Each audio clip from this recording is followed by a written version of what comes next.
كتاب الله أحيانا وبالتوحيد أوصانا ففي قرآننا نور يضيء ظلام دنيانا. الحمد لله والصلاة والسلام على نبينا محمد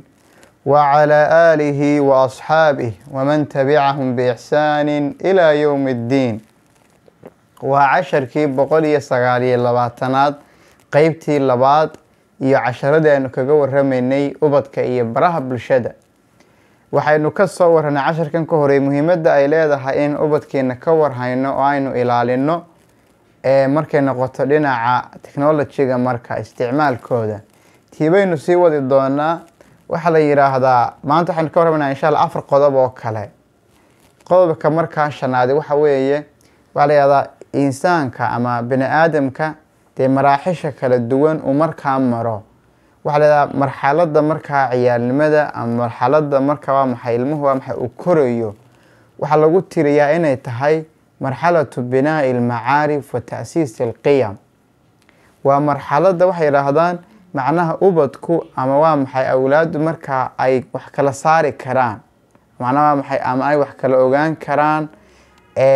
inta badanna waxa la yiraahdaa waa xilliyada markaa waa maxay dee macaariftiisa ama waa maxyaabo kala garanayo iyo khibradihiisa iyo waa maxay uu kala ogaan karo markaa. laba shay baa la markaa waa maxay ku kala ogaan karaa al-ayn wal-udhun baa la markaa. labada shay waa maxay waa muhiim weeyo. waxa la yiraahdaa waa waxa ugu horeeya macluumaadku helayo ama waa maxay ku kala saaray laba kan soo qaangaadhaya marka wuxuu ogaanayaa maxaa sax iyo maxaa qalad. wuxuu kala ogaanayaa baa la yiraahdaa ima inuu wixii dee arko ama waa maxay inuu markaa inuu wixii uu maqlo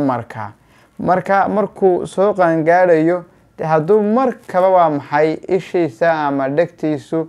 ay waa maxay uu technology-ga waa maxay uu ku kala qaado dee caqligiisa iyo maankiisa iyo garaadkiisuna intaasunbuu la ekaanayaa marka intaa ma dhaafsiisanaanayo. ta kale waxaa la yidhaahdaa markay da-da waa maxay ku jiraan baa layahaa ilaa 8 meelahaas aad u faahfaahin doona insha Allah casharada dambe. waxa la yiraahdaa waa xilliyada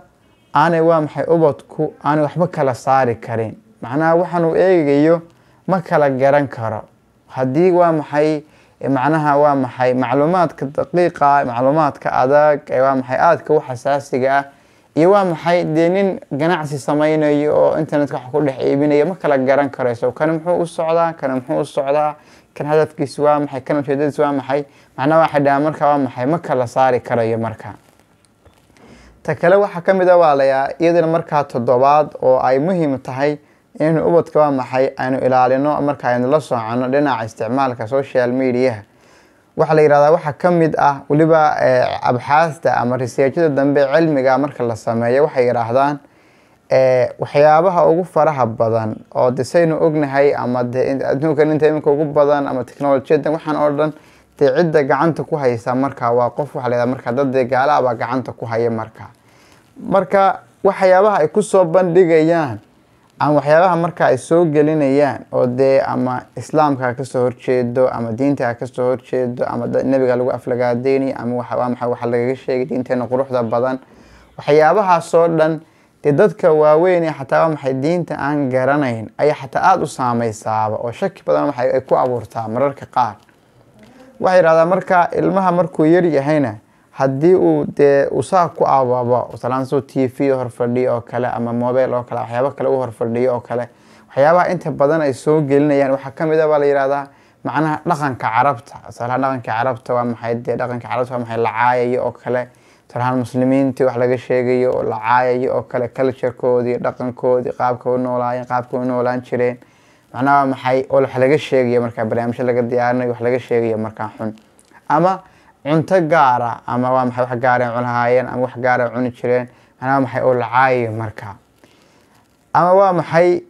waxyaabaha kale waxa kamid ah marka ama waxyaabo dee gaar ah oo ku tacalluqsan usradii oo kale ama qoyskii oo kale macnaha dadku inay macnaha waa maxay is kala saaraan kan qofkan xor yahay qofku wuxuu soo bandhigi karo wuxuu doon qofka iska isticmaali karo soo doon qofka maxay iskaga noolaan karo macnaha dee mas'uuliyadii qofka waa maxay aabihii iyo waalidkii wixii waa maxay in la kala saaro inanka dhinac loo saaro inanta dhinac loo saaro hooyada dhinac loo saaro aabi dhinac loo saaro macnaha qof kasta uu yahay markaa qof madax bannaan macnaha salahan dawlad madax bannaan oo kale markaa uu noqdo waxyaabaha inta badan ay ku soo bandhigayaan saasay markaa u badan marka qofkii ilmihiina caqligiisa uu korayo waxa markaa ishiisa ku dhacda dhigtiisa ay maqasho markaa waxa buu la korayaa markaa wax sax ah uu qaadanayaa markaa waxa muhiim ah in xillidaas oo kale wadka inuu ilaaliyo hase markaa muhiim u tahay qodobka ugu dambeeya waxa la yiraahdaa